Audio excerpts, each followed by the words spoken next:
Di luar PLN, nggak ada yang benar-benar tahu sistem ketenaga listrikan kita itu di mana titik lemahnya. PLN ini kan sebenarnya objek dari berbagai macam dinamika luar. Tidak hanya ditentukan oleh perusahaan sendiri. Indonesia bukannya raja batu bara, tapi kenapa kurang batu bara? Dan disitulah kalau kita ngelihat dinamika kelistrikan, kita nggak bisa melepaskan dari dinamika sektor-sektor lainnya. Saya tanya yang sensitif, kenapa nggak pembangkit listrik tenaga nuklir?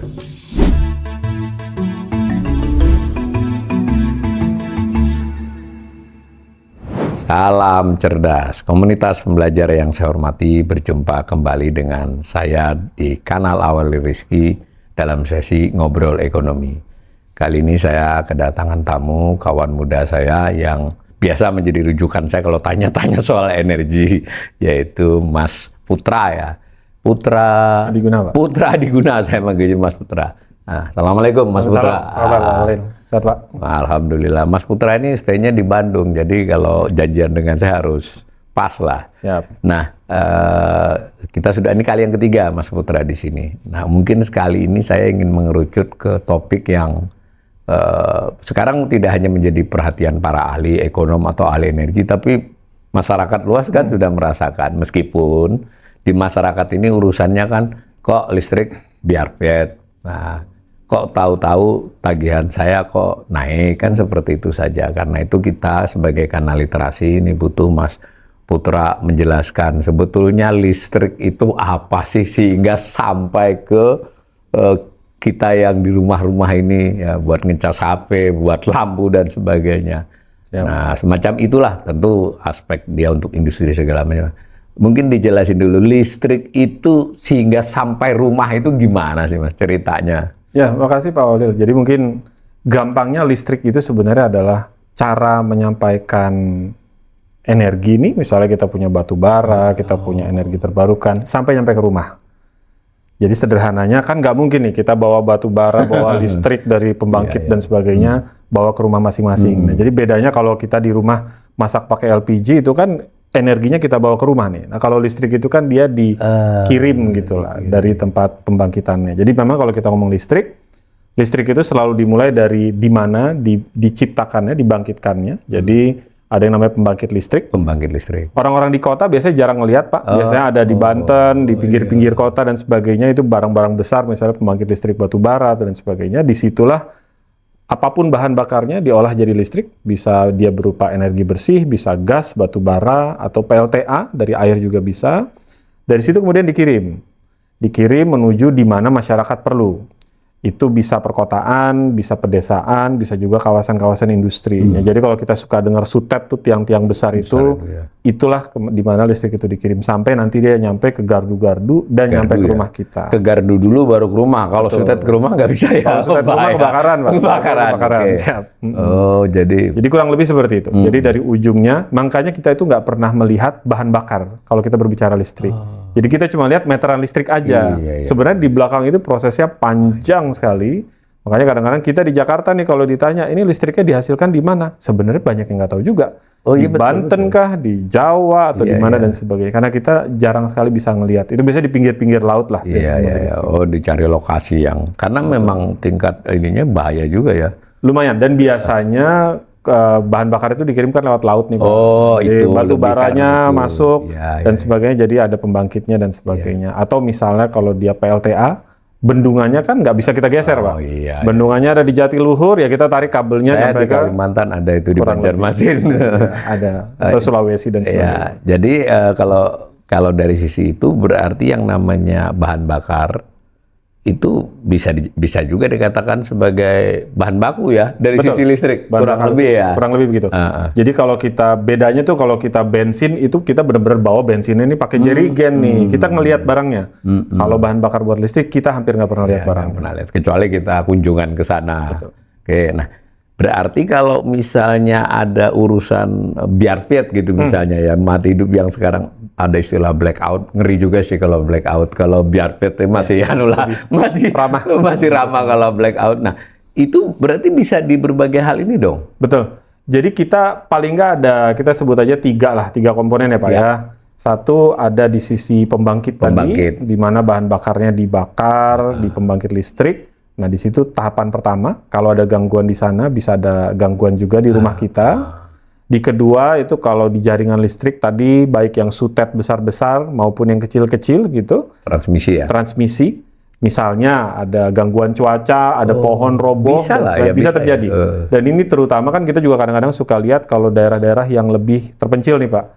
Karena misalnya kan mungkin masih banyak hutannya dan sebagainya. Kalau kita di kota kan jarang lihat pohon ya. Jadi gangguan cuaca bisa menyebabkan gangguan di jaringan transmisi tadi. Kalau yang dekat-dekat rumah kita mungkin lebih kayak bentuknya kayak kebakaran, putus kabel dan sebagainya. Misalnya ada truk lewat, kabel terganggu, nah hal-hal yang lebih kayak gitu. Tapi itu suka disebut distribusi ya istilahnya. betul, ya. jadi ada pembangkitan, ada transmisi yang besar-besar itu kabelnya, dan distribusi yang menuju ke rumah kita. Yang masyarakat lihat tuh biasanya cuma sampai distribusinya. Iya. Kabel listrik di Kalau dia jalanan. mati dia ngelihat ini atau nelpon layanan PLN. Atau cuma ngeliat meteran di rumah, meterannya mati nih. Gitu kan. Cuma begitu aja biasanya yang kita bisa lihat. Kalau yang dari transmisi menuju distribusi itu ada alat apa itu, Mas? Biasanya itu ada, kalau transmisi itu kita nyebutnya tegangan tinggi. Tegangan Pak. tinggi. Jadi dari pembangkit itu ketika mereka bikin listrik itu tegangannya tinggi sekali. Jadi tujuannya supaya bisa dikirim jauh lah, kurang lebih begitu. Dan di situ biasanya nanti akan masuk ke gardu-gardu. Transformer, apalah. Itu masih bisa kelihatan tuh. Ada satu tempat yang ada gardunya banyak, itu masih kelihatan. Cuma kan listrik tuh nggak kelihatan ya Pak. Nah, ini yang menarik sih memang. Kalau kita ngomong bensin, kita bisa memvisualisasikan. Tapi kalau lihatannya listrik disimpan di mana, nah ini poin penting Pak. Listrik itu nggak bisa disimpan. Kurang lebih begitu. Bedanya kalau kita suka dengar misalnya Pertamina punya depo BBM. Berarti kan dia ada kapal masuk, dia simpan. Ya bisa listrik untuk nanti. Betul. Listrik itu nggak bisa Pak. Jadi detik ini dia dibakar dari PLTA dikirimkan, harus langsung dipakai. Jadi memang zaman sekarang ada yang namanya baterai penyimpanan, mirip lah kayak baterai HP kita, tapi secara umum kita bisa bilang saat ini 99% listrik itu ketika dia dibangkitkan, dikirim sampai nyampe rumah kita, dia harus langsung dipakai. Dan ini PR besarnya memang, jadi gimana nih supaya terus lancar, karena nggak bisa disimpan sama sekali. Iya, artinya kalau misalnya sebutlah produksinya 100 di pembangkit, kalau dipakainya cuma 60 mubazir ya. Betul. Dan itu dalam beberapa kejadian ada ya. Ya, ada terjadi. Tapi yang penting biasanya kalau buat pembangkitan listrik seperti perusahaan seperti PLN ya, yang penting mereka jangan sampai kekurangan. Kalau kelebihan mereka bisa atur-atur lah. Ya, bisa dihitung ongkosnya. Betul. Kalau kekurangan ini nih, jadi kayak begitu kekurangan dan sebagainya. Karena kan biasanya, jadi ngasih gambaran Pak, listrik itu kan kita dalam sehari-hari makainya masyarakat itu naik dan turun. Anggap aja gini, kita bangun pagi nih. Bangun pagi apa sih? Nyalain TV, ini apalah. Listrik itu naik pelan-pelan. Terus nanti pergi ke kantor. Matiin. Tapi ketika kita berangkat dari rumah, pabrik mulai nyala. Nah, jadi ada naik dan turun dan sebagainya. Di masing-masing segmen itu. Betul. Ya. Dan biasanya kalau misalnya gampangnya gitu, puncaknya itu terjadi nanti itu jam 6 sore sampai jam 10 malam. Karena nanti orang pada pulang ke rumah, nyalain AC, dan di situ semua mulai naik lagi. Jadi memang naik dan turunnya inilah yang harus bisa di-manage. Tapi PLN mestinya dengan pengalaman puluh tahun jago ya, dia sudah ngelihat itu. Jadi dari aspek itu manageable ya, sudah ya. Nah lalu ini, pembangkit tadi saya dengar itu tidak hanya PLN yang punya, tapi swasta juga punya. Gimana itu Mas? Betul, jadi sejarahnya sebenarnya dulu kebanyakan PLN. Hampir semua lah kita bilang. Tetapi kita sebut aja 90-an gitu Pak ya, kan tentunya PLN juga punya keterbatasan nih, sehingga masuklah swasta buat investasi. Dari tahapan itu sampai hari ini mungkin kita bisa bilang setengah-setengah lah gampangnya. Setengah dari pembangkit listrik itu dilakukan oleh perusahaan swasta, setengahnya dimiliki oleh PLN. Nah, memang jaringan transmisinya semua lewat PLN. Nggak boleh swasta buat transmisi, nggak boleh. Secara implementasi belum terjadi. Jadi sekarang masih benar-benar dari semua melalui PLN, tetapi di pembangkitannya kita gampangkan aja setengah-setengah lah. Ada swastanya, ada PLN-nya. Nah, dari sisi itu sumber pembangkit listrik itu berarti PLN punya minimal 2 itu ya, dari dia sendiri dan dari swasta. Mungkin swasta ada yang sewa dikit ya, tapi banyak kan beli. Nah ini kan dia perlu ongkos kan, berarti kalau dia sendiri pakai batu bara yang banyak ya, itu berarti sensitif ya ongkos di PLN terhadap harga gas dan harga batu bara, terutama dua itu. Betul. Jadi kalau kita ngomong listrik, kita bisa bilang mungkin setengah atau biaya listrik kita itu atau 60% itu dari biaya bahan bakar ya Pak. Ya input sih ya itu Input ya. lah. Jadi kayak pabrik gitu kan. Anggap aja pembangkit listrik itu kayak pabrik lah. Iya, dia inputnya cuma itu sih ya. Bahan bakunya adalah iya. bahan bakar. Makanya disebut bahan bakar karena dimasukkan dibakar. Jadi memang itu komponen salah satu yang terbesar di dalam pembangkitan listrik yang umumnya gitu. Dan sehingga kalau harga inputnya naik, ya imbasnya juga naik. Ongkosnya naik. Cuma memang kalau di negara seperti Indonesia, naik dan turunnya itu masyarakat nggak lihat. Karena kan harganya dia bayar meteran aja. Hanya dilihat di meteran dan harga listrik kita kan ditentukan pemerintah. Iya. Jadi di tengah-tengah memang kita sebut aja pemerintah lah yang masuk turun tangan menjembatani lah antara naik turunnya harga di sini dengan harga di masyarakat. Itu kalau pembangkit itu investasinya besar ya Pak? Besar Pak. Jadi pembangkit itu pokoknya juta-juta dolar lah gitu ya per megawatt. Tapi gampangnya kita ngomong angka bisa ratusan miliar ataupun triliunan. Iya. Memang skalanya macam-macam nih. Ada yang kecil. Kalau teman-teman mungkin pernah lihat kita main ke desa-desa di Pengalengan dan sebagainya. Kadang-kadang kita lihat yang kecil-kecil nih, PLTA kecil misalnya ada juga. Tapi sebagian besar pembangkit di Indonesia itu relatif besar. Jadi kita ngomong investasi puluhan, ratusan miliar dan sebagainya. Kalau tadi dari cerita itu, saya pernah baca sih, batu bara masih besar. 65%-an, gas sekitar 20%. Betul. Ya, air surya yang EBT, energi baru terbarukan ini masih 11% kalau nggak salah. Nah, mengapa nggak dari dulu kita mikirinnya, kan kita punya tuh banyak air, banyak tenaga surya. Kok kurang ini Kok kayak kurang? Karena sejarahnya memang kita punya batu bara banyak Pak. Itu pertama sih. Jadi memang semenjak tahun 2000-an batu bara kita banyak dan pada tahun itu sebenarnya energi surya itu masih mahal.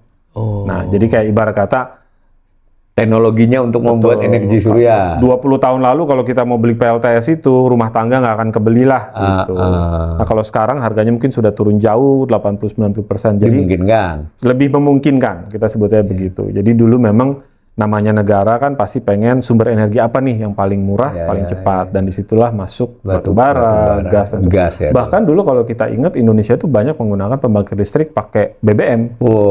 Yang lebih mahal lagi waktu sebenarnya. kita produksi masih luar biasa. Jadi mindsetnya memang kita produksi apa yang bisa kita pakai, kurang lebih begitu. Ya agak sedikit kalau kita otokritik kepada kita sendiri, perspektif jangka panjangnya agak kurang ya, hampir menengah aja ya. Betul. Nah, tetapi kan kalau air gimana Mas? Karena saya ini dari Kalsel nih, nggak di Banjarmasinnya, ada di satu tempat. Air itu sebenarnya sangat potensial ya Pak, dan memang tantangan besarnya biasanya adalah dua. Satu, waktunya lama pengembangannya. Kedua, imbas sosial dan lingkungannya juga besar. Iya, Nah, ini harus hati-hati nih ketika kita benar. ya memang karena kalau namanya sungai, bendungan ini kan nggak bisa digeser. Misalnya kalau di Kalimantan ada, Kalimantan Kaltara, Sulawesi juga banyak. Tetapi memang dia perlu waktu buat ngebangun. Tapi kalau jadi, memang dia bisa jadi dengan itu yang cukup termasuk di Jawa Tengah lama itu juga. Dan juga kadang-kadang kan ketika kita membangun bendungan akan ada imbas lingkungan, imbas masyarakat. Desa ya pasti ada yang terusik, tergeser. Jadi memang topik PLTA ini penting sebenarnya, tetapi memang harus dilakukan dengan cara yang benar lah, kurang lebih. Saya tanya yang sensitif. Kenapa nggak pembangkit listrik tenaga nuklir? Kalau itu menurut saya poin pertama kita adalah kita harus punya pemimpin yang bisa berpikir lintas 30 tahun. Oh iya.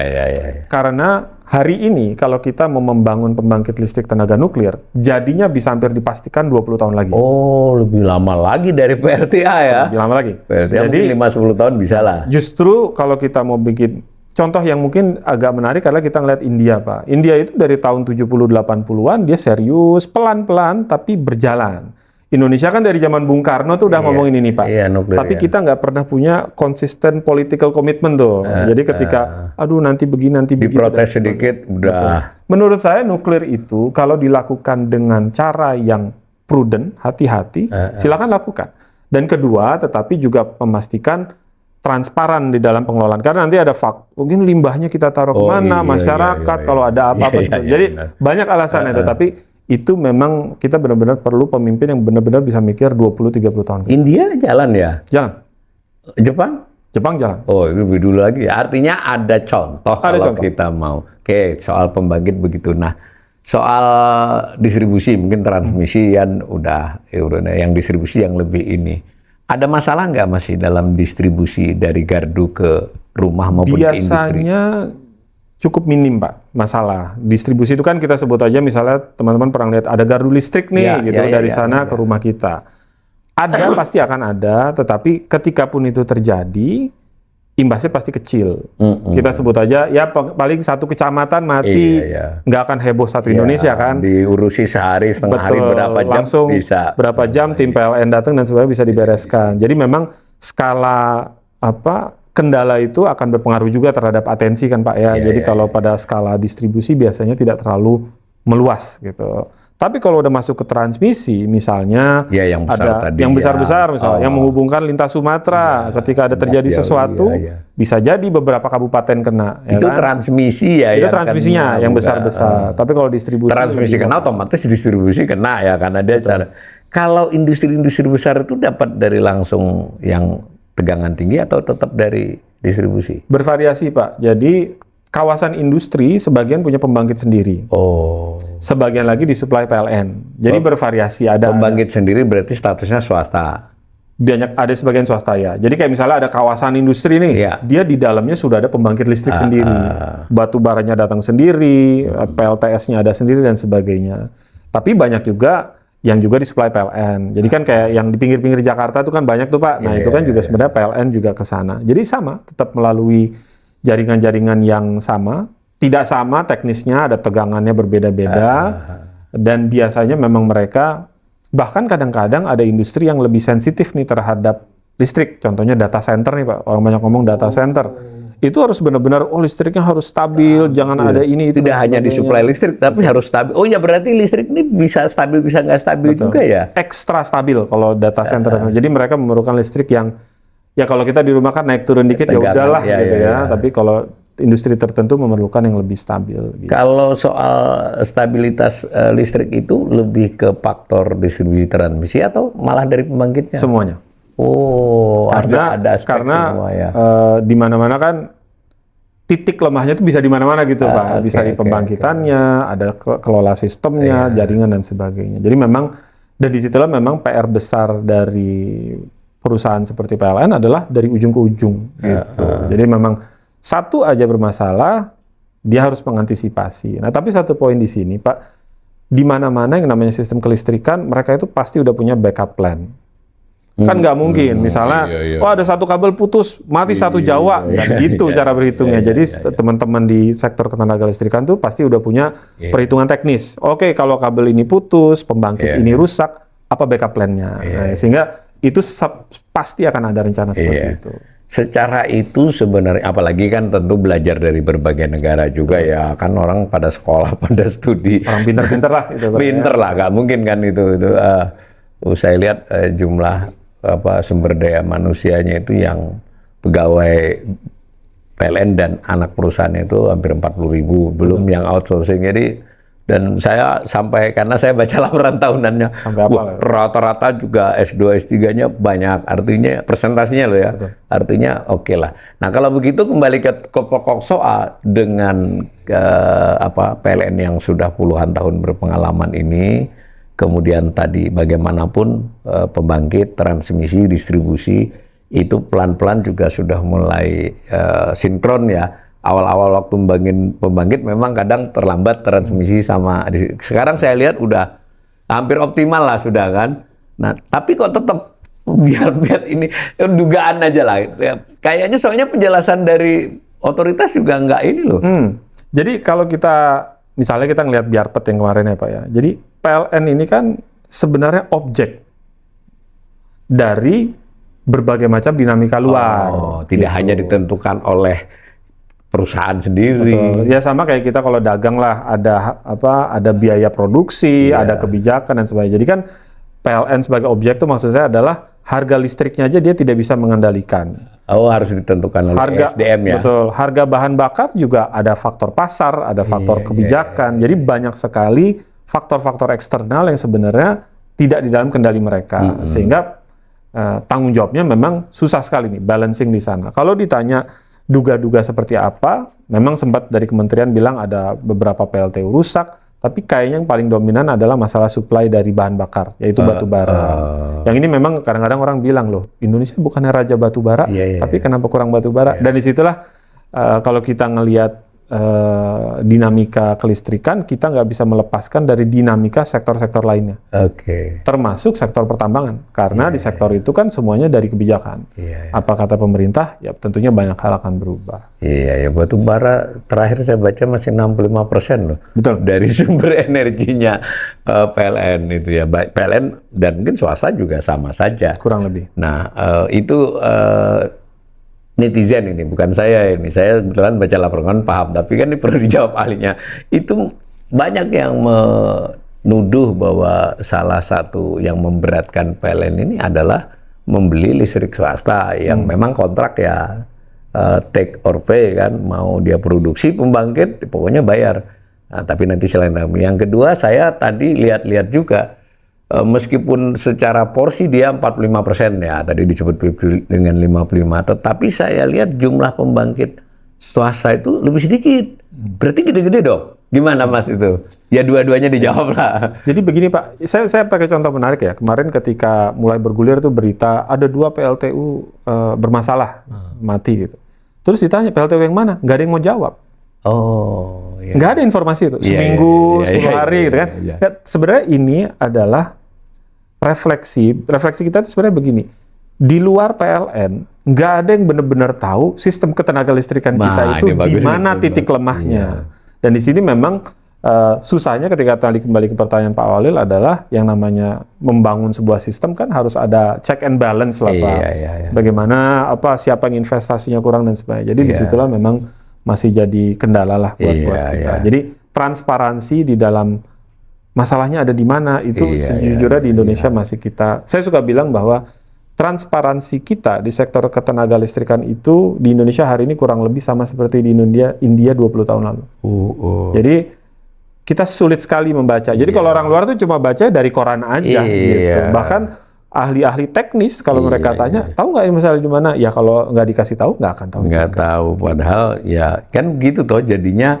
Wajar juga netizen, nggak bisa disalahin ketika ini jangan-jangan listrik swasta yang bermasalah kan. Jadi karena biarpun jumlahnya hanya 350-an sementara yang PLN 6.000 kan hampir, tapi kan total produksinya yang 330-an ini 45%. Ya, jadi jangan-jangan itu kan nggak ada yang beri penjelasan ini. Ya, jadi mungkin gampangnya gini. PLN itu ketika dia punya perjanjian usaha dengan pengusaha swasta, dia itu tadi seperti Pak Walil bilang, dia itu punya janjian yang disebut take or pay. Dipakai nggak dipakai kita bayarlah, kurang lebih begitu. Yang berarti ya kalau nggak begitu si swasta nggak berani bangun ya kan? dulu kan, karena perlu lama. Nah, yang berarti apa? Ketika udah banyak swasta ini masuk, mau tidak mau kalau kita jadi PLN, pembangkit yang kita punya ya harus diturunkan dong sedikit. Tadi kan makanya saya bilang di awal tadi, listrik itu nggak bisa disimpan. Beda cerita kalau ini Pertamina misalnya, dia bisa aja produksi minyak kita simpen minggu depan. Nah kalau PLN kan nggak bisa Pak. Jadi ketika swastanya naik, harus ada yang turun di sini. Dan disitulah mungkin memang, jadi mau nggak mau walaupun kapasitas PLN besar, ya dia harus menyesuaikan lah supaya secara bisnis mereka juga bisa bertahan. Tapi kan saya lihat tiap tahun itu tetap ada penyusutan dan ada pengurangan pembangkit listrik. Mungkin karena benar nggak itu? Karena ada usianya itu. Sebenarnya pembangkit listrik itu usianya itu katakanlah tergantung asumsinya 30-40 tahun lah kurang lebih gitu Pak. Jadi memang seiring dengan berjalan waktu, dan ini penting sih sebenarnya. Pembangkit listrik itu sama kayak mobil lah Pak, makin lama makin boros. Pembangkit listrik itu kurang lebih mirip. Jadi dia dihentikan bukan berarti dia nggak bisa dipakai, tapi udah kegedean ongkos. Bisa ya salah satu itu. Jadi ternyata wah ini boros bahan bakar. Apalagi tadi yang masih pakai BBM kan harus dihentikan semua tuh. BBM kita udah rendah sekali hari ini. Banyakan yang kecil-kecil. Cuma poinnya memang pembangkit listrik makin tua, kita sebut aja makin boros, ongkos produksi makin banyak, dan di situ memang jadinya tadi balik lagi pembangkit yang lebih baru biasanya akan lebih ekonomis gitu. Jadi Jadi PLN sebagai pelaku usahanya dia akan ngitung nih kalau saya di sini Iya. berapa, di sini berapa dan sebagainya. Bedanya tentunya, tapi ini kan pembangkit saya, itu pembangkit orang. Tapi ya disitulah mereka harus berhitung. Berhitung. Kira-kira bagaimana supaya bisa Iya. survive lah. Tapi sebagian perhitungan tidak bisa berada di korporasi, adanya di kementerian. Karena tadi kan, ya toh waktu kontrak memang PLN yang tanda tangan. Tapi pada waktu kontrak kalau saya tidak salah 2005, itu kan lebih pemerintah yang memutuskan take or pay, harga sekian, ya kapasitas sekian. Itu kan agak di luar. Tetapi mestinya kalau di kontrak-kontrak itu kan kalau si pembangkit listrik swasta sebutlah ada masalah, ada kerusakan, pasti kan ada hal yang harus dia lakukan kan. Betul. Mesti begitu kan kira-kira. Sebenarnya PLN itu cukup sophisticated sih Pak. Dalam artian Ya. mereka itu sudah terbiasa lah dealing dengan perusahaan swasta dan sebagainya. Memang tapi harus kita akui yang namanya bisnis sebesar ini pasti kan banyak faktor-faktor non teknis lah gitu di lapangan ya. dalam negosiasi dan sebagainya. Jadi memang bagaimana misalnya kita satu contoh aja. Indonesia itu kan punya yang namanya RUPTL yang merencanakan sistem listrik kita 10 tahun ke depan seperti apa. Ya. Nah itu kan sebenarnya proyek tarik dan ulur secara politik dan teknis. Nah disitulah memang, makanya tadi saya sebut PLN itu sebenarnya adalah objek karena mereka hanya melaksanakan. Gitu. Memang dinamika ini memang kompleks, makanya kita selalu mendorong transparansi di dalam proses ini. Transparansi itu ya supaya karena kalau umpama nih bukan direksi, saya jadi direksi ya, ini memang harus naik aja tarif listrik kan begitu, tarif dasar listrik. Atau malah begini, kenapa TDL itu tidak formula saja, maksudnya dia bisa naik turun. Itu sebenarnya kan ini perbincangan yang sama seperti zaman dulu Pak almarhum Faisal Basri ngomongin harga BBM, pembentukan harga BBM. Jadi kalau ditanya sebenarnya pembentukan harga listrik ini seperti apa? Nah, cuma Pak begini, memang masyarakat kan sangat sensitif terhadap harga. Jadi pemerintah itu sama seperti BBM dinamikanya. Mikir 3 kali lah kalau memberikan TDL. Cuma memang positifnya sektor kelistrikan itu adalah subsidi itu bisa lebih target. Beda dengan Pertalite versus Pertamax, Pak. Kalau kita udah masuk pom bensin, nggak tahu yang beli siapa. Tapi kan kalau listrik kan, yang 900 VA dan sebagainya, itu bisa lebih tertarget lah. Jadi kalau ngomong harga, idealnya memang ada penyesuaian, tetapi pemerintah punya perhitungan dan sebagainya lah, perhitungan politis. Nah, ke topik lain, karena kalau kita baca-baca kan pertumbuhan ekonomi itu erat kaitannya dengan pemakaian listrik kan. Kurang lebih biasanya dia sejajar. Kalau pertumbuhan ekonomi naik, pemakaian listrik naik ya. Nah, lebih khusus lagi industri. Nah, kan masih banyak tuh yang mengeluhkan bahwa infrastruktur, meskipun tadi kita sudah puji nih PLN bagaimana mudah, tetapi khusus untuk industri itu masih ada keberatan-keberatan, itu benar nggak Mas? Industri harus kita pisahkan sih Pak. Pertama, industri yang kawasan industri berat, saya sebut aja begitu. Gitu. Itu model-model kawasan industri nikel dan sebagainya yang punya pembangkit-pembangkit sendiri. Itu mereka kayak jalan sendiri ibaratnya saat ini. Dan kawasan industri yang memang bergantung pada PLN. Nah, jadi kalau kita udah berbicara industri, memang itu hitung-hitungannya hitung-hitungan negara sih Pak. Lebih ke dalam, saya kasih contoh ya. Vietnam misalnya berani memberikan harga listrik lebih murah atau lebih mahal, itu kan hitungan ekonomi Pak. Jadi jatuhnya. Karena nanti apakah pabrik mobilnya mau masuk, pabrik tekstil mau masuk, bisa dibantu fiskal, enggak oleh perusahaannya saja. Betul. Jadi memang perhitungan industri bermacam-macam. Cuma memang kemarin kasus Biarpet kan banyak industri tentunya mengeluhnya nggak ada notifikasi, nggak ada rencana. Nah, hal-hal seperti ini yang mungkin menjadi pelajaran lah ke depannya. Jangan diem-diem aja lah kalau ada masalah ya cerita-cerita atau kasih kisi-kisi sedikit gitu. Iya. Ini jangankan masyarakat loh, saya ini kan ekonom, meskipun saya tidak terlalu ahli, kan otomatis mencoba ini apa, itu kan jadi menduga-duga. Nah kalau menduga-duga kemudian berpendapat, karena kita kadang dirujuk orang kan, gawat juga kan. Apa yang kita baca di koran lah. Iya, dibaca di koran. Oke, sampai situ kita oke. Nah sekarang secara keseluruhan aja dengan tadi kita sudah mengapresiasi bagaimanapun PLN ini dari sisi pembangkit, transmisi, distribusi, kemampuan melayani pelanggan. Sebelum kasus Biarpet ini sebetulnya bahkan surveinya ke tingkat kepuasannya itu sangat tinggi itu. Nggak tahu kalau setelah ada Biarpet ini.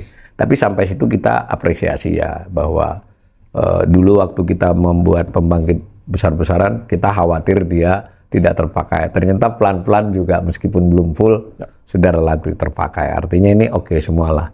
Nah, tapi dengan kasus Biarpet bahkan ada yang bilang blackout ini kan tadi persoalan-persoalan jadi muncul ketika hoax-nya lah isunya ini yang bermasalah listrik swastanya kan nggak berani dijelaskan, atau yang bermasalah sebetulnya bukan pembangkitnya tapi duitnya gitu. Maksudnya kan karena Jadi yang mana? batu bara nggak datang ya bukan karena nggak ada batu baranya, PLN belum bayar. Nah, PLN belum bayar itu karena pemerintah telat juga bayarnya ke PLN, kurang lebih begitu.